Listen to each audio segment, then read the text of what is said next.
Oke, Sikap hadir bersama Tom Tom Music, ada Mbak Rara dan juga Mbak Rika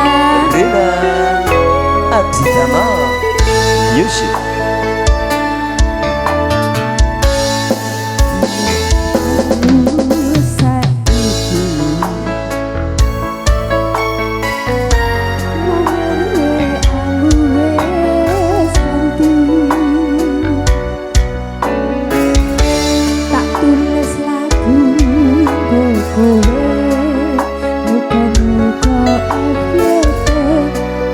Iso melu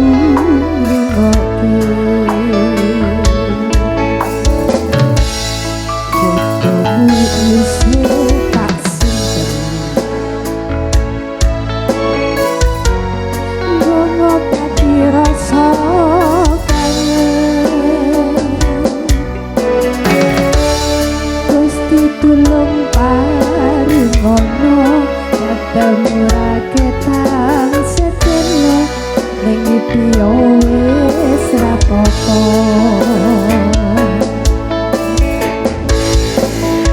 nganti tekan saiki kowe ngerti aku ora ngerti kowe ning kono yo mbok karo sapa Joko ati mung kanggo kowe ngerti larane koyo ngene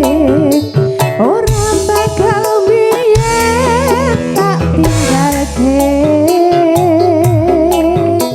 hampa kowe salah aku tak sing ngalah ben hubungan aja nganti pisah yen sing ono waktu nggo ketemu pisan wae tak sikap awakmu ngomong aku lunga apa kudu bertahan aku ikhlas nampa kabeh kenyataan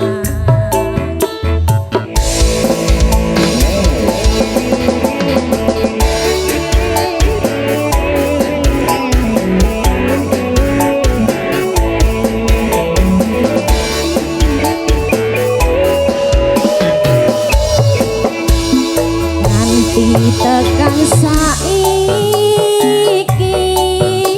kowe ning endi aku ora ngerti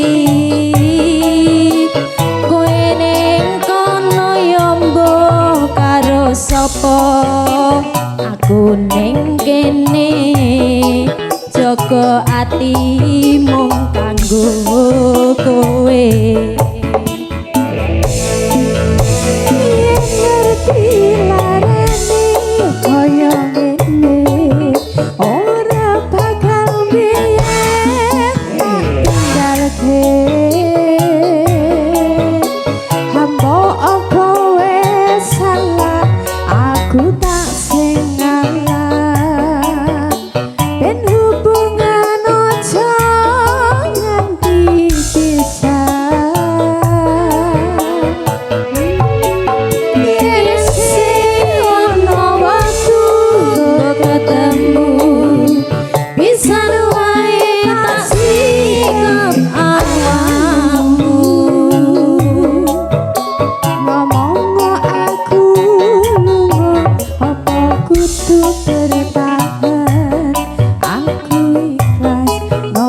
kabeh kenyataan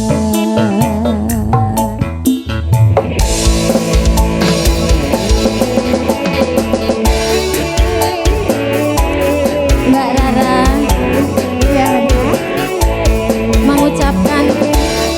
selamat menempuh hidup baru Mas Lola. Semoga samawa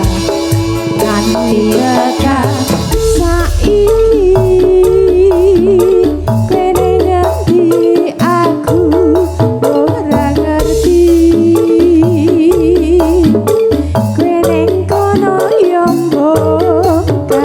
sok